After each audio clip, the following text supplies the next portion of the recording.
тағы бір келеңсіз жағдай болды. Пәтерімді су басты. Көршілеріме барсам, біз кінәліміз бізге.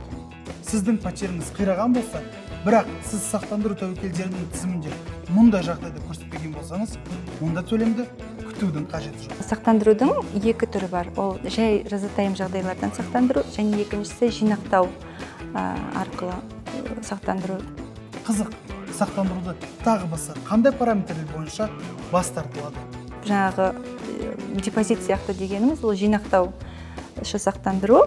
Ол жерде полистің уақытысы мерзімі келген кезде сақтандыру сумасын толықтай аласыз, және кірісімен қосып, жаңағы үстіндегі пайызымен қосып аласыз. Үстіндегі пайызы дегеніміз, ол полис күшіне енгеннен кейін 3 жылдан кейін компанияның кірісінен есептеледі.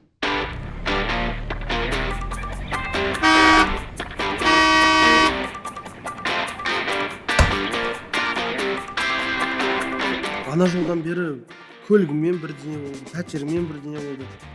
Енді бүгін таңертеңнен бастап өміріме қауіп төніп тұр. Шын, өміріме қауіп төніп тұр. Сөйтсем, өмірді де сақтандыруға болады екен ғой. Бірақ ол қалай? Өмірімді сақтандырсам, маған ақшасын кім төлейді, қалай төлейді? Оны кім алады ол ақшаны? Соны білу керек енді.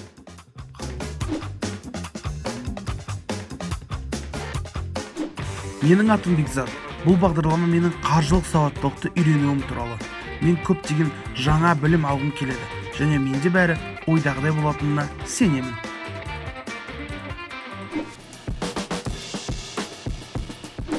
Өмір сақтандыру дегенімізде және ол не үшін керек? Өмір сақтандыру дегеніміз, өмірде мысалы үшін күтпеген кезде жазатайым жағдай болып қалуы мүмкін, денсаулыққа зиян келуі мүмкін. Солардың салдарынан шығынға ұшыраған кезде өтем алу үшін қажет өмір сақтандыру. Сонда мен өзімнің бір келеңсіз жағдайға түсіп қалмау үшін өмірімді сақтандырамын. Мен сонда маған бірдеме болып қалса, маған ақша төлейді. Қаржылай көмек болады. Иә, көмек болады, қаржылай. Өмір сақтандыру арқылы оқуға ақша жинауға болады деп естимін. Және тағы басқа, ол қалай сонда? Иә, ондай бар. Біздің компаниядағы өнімге келетін болсақ, бізде ондай бағдарламалар бар. Белгілі бір мерзімге дейін, балаңыз оқуға түседі-ау деген мерзімге дейін жинақтап сақтандыру. Яғни ай сайын, 3 ай сайын, жыл сайынғы төлеу арқылы белгілі бір мерзім, ол 10 жыл болуы мүмкін, 15 жыл болуы мүмкін. Сол аралыққа шарт жасасамыз, сол төлемді төлеп отырамыз. Ол уақытысы келген кезде, шарттың қызмет көрсету уақытысы біткен кезде жинақталған сома, яғни сақтандыру сомасы сіз аласыз. Сол шарт қызметін көрсеткен уақытында срок действия договора дейді. Сол уақытта сіздің өміріңіз сақтандырылуы болады. Яғни өлімнен, мүгедектіктен және жазатайым жағдайлардан сақтандырылуы болады сол уақытта. Бастапқы мақсаттан тыс, егер сізге бір жағдай болса, жақын адамдарыңызды қауіпсіздік жастықшасымен қамтамасыз етіңіз. Өмірді сақтандырудың басқа да нұсқалары бар. Мысалы, жоспарланған шығындарды үнемдеу, балаларды университетте оқыту, немесе зейнетақыны ұлғайту үшін жинақтау. Өмірді сақтандырудың көптеген бағдарламалар бар. Тәуекелдерді сақтандыру, жинақталған, ерікті зейнетақы және инвестициялық. Бұл негізі не үшін қажет? Ертеңгі күн үшін өзіңе сенімділікпен, денсаулығы мен өміріне жауапкершілікті алу үшін. Бірақ өте қызықты жайт. Төлемдер қайдан келеді? Оларды сақтандырылған адамға келісім шарттың барлық мерзімі ішінде жеткізу керек пе? Немесе төлемдерді ұлғайту мүмкіндігі бар ма? Тағы бір мені қызықтырып жүрген сұрақ. Осы әлемге әйгілі Джеки Чан деген актерді білесіздер, иә? Менің естуім бойынша ол кісімен бірде-бір өмір сақтандыру компаниясы жұмыс жасамайды. Ол рас па? Өзім шын айтсам, естігенді айтсам өсек болады дейді. Өзім шын айтсам білмеймін, бірақ менің ойымша ол жаңағы шығынды клиент дейді ғой. Сондай болғандықтан жұмыс істемейтін болар, өйткені ода риск, кешірім өтінемін, қаупі көп, иә. Жаңағы жазатайым жағдайға ұшырау қаупі ол кісіде көп, сондықтан жұмыс жасамайтын болар деп ойлаймын. Ал сіздің компанияңыз Джеки Чанға сақтандыру жасаушы ма еді? Андеррайтер ретінде сақтандыруға алмас едім ол кісіні. Түсінікті. Бота, сізден сұрағым келіп отырғаны, сақтандыру жағдайына нелер кіреді?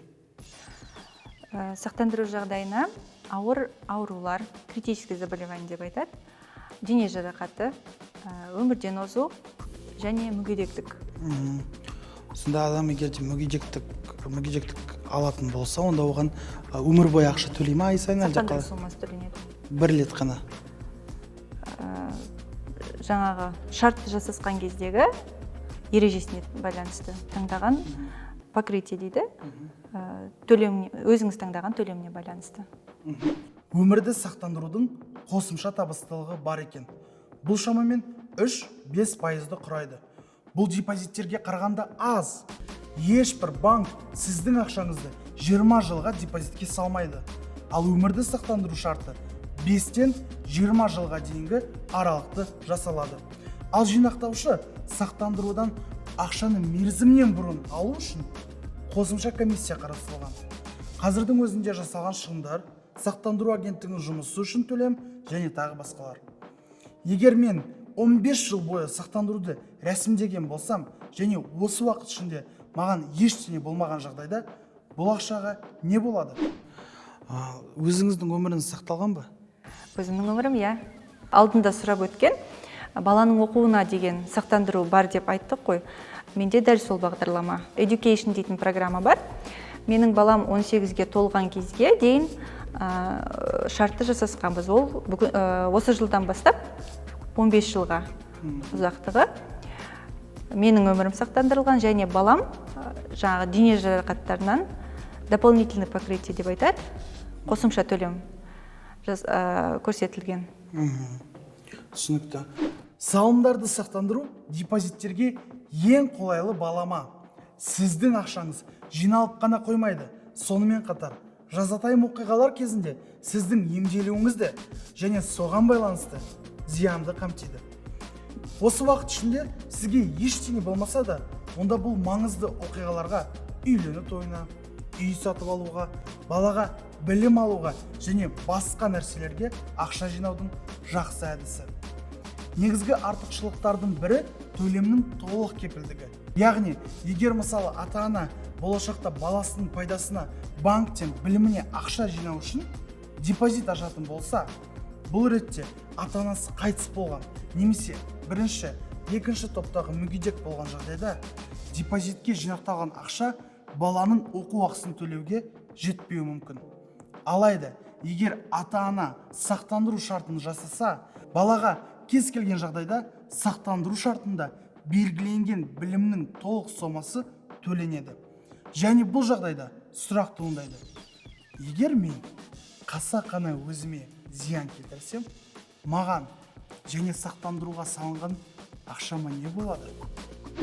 Мынандай сұрақ, егер де мен өзімді әдейі жазатайым оқиғаға тап болдырсам, оны қалай ақша маған қаржылай көмек бола ма, болмай ма?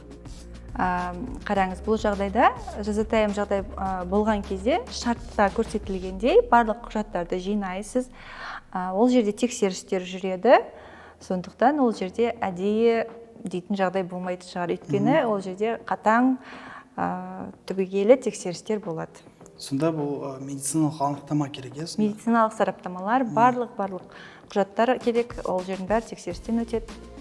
Кез келген басқа сақтандыру түрі сияқты өмірді сақтандыру да сақтандыру қызметінің пайда болуын арнайы қызметтерге қоңырау шалу немесе құжаттық дәлелдемелер арқылы растау қажет. Көбінесе сақтандыру компаниясы зиянды қасақана адам келтірмегеніне көз жеткізу үшін куәгерлермен сөйлесуге жүгінуі мүмкін. Өкінішке орай, бұл жағдайда сақтандыру созылмалы ауыр аурулары бар онкологиялық мүгедек адамдарға берілмейді. Түсіну үшін әлі біраз нәрсе қалды. Мысалы, өміріңізді сақтандыру бойынша клиент қандай кеңестерді ескеруі керек? енді тағы бір мысалы мен енді өмірде неше түрлі болады, мен егер де өмірім сақтаулы делік, мен мысалы өмірден озатын болсам, ақша кімге барады? Әуелі шарт жасасқан кезде сіз бізге жазбаша өтінім бересіз. Ол өтінімде сіз көрсетесіз кімге қалатынын. Яғни ол сіздің анаңыз болуы мүмкін, балаңыз болуы мүмкін, болмаса жұбайыңыз болуы мүмкін. Сол бөлімде көрсетесіз.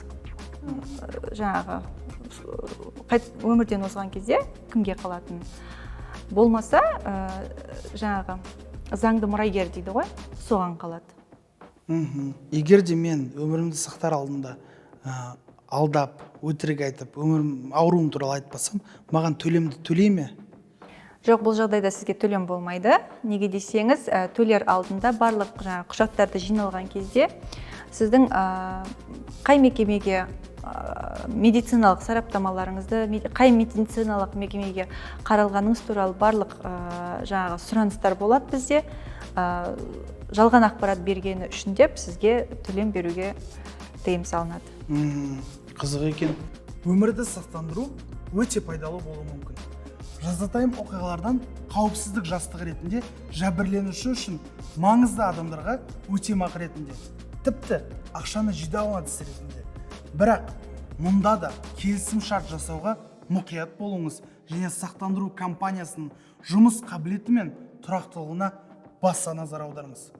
Есте сақтау қажет бірнеше маңызды тармақтар бар. Ең бастысы, өмірді сақтандыру депозит болып табылмайды. Ал егер сіз келісім шартты мерзімнен бұрын бұзуға шешім қабылдасаңыз, онда сіз салған қаражатыңыздан аз қайтарым аласыз. Бірнеше маңызды жайттарда есте сақтауыңыз керек. Өмірді жинақтық сақтандыру қаржылық тәртіптен алыс адамдар үшін қаржылық құрал ретінде қолайлы. Бұл маңызды оқиға ақша үнемдеуге немесе зейнеткерлікке шыққан кезде өзіңізге қосымша табыс табуға көмектеседі. Сонымен бірге жан ұяңызды қайғылы оқиғадан қорғайды. Сақтандырудың көмегіне қатты сенуге болмайды. Сондықтан денсаулығыңыз бен жалпы жағдайыңызды мұқият қадағалаған дұрыс. Негізі бір байқағаным, әр бөлім сайын мен ақылдырақ және қаржылай сауатты болып келе жатырмын. Бұл бөлімнен кейін де сақтандыру жайлы бәрін білемін деп айта аламын. Негізі сақтандыру көп мәселені шешеді. Өз басым нақты ақша таба бастағаннан кейін құнды заттарының көбісін міндетті түрде сақтап қоямын. Негізі өзіңіз сақтандыруға сеніңіз, бірақ абай болыңыз.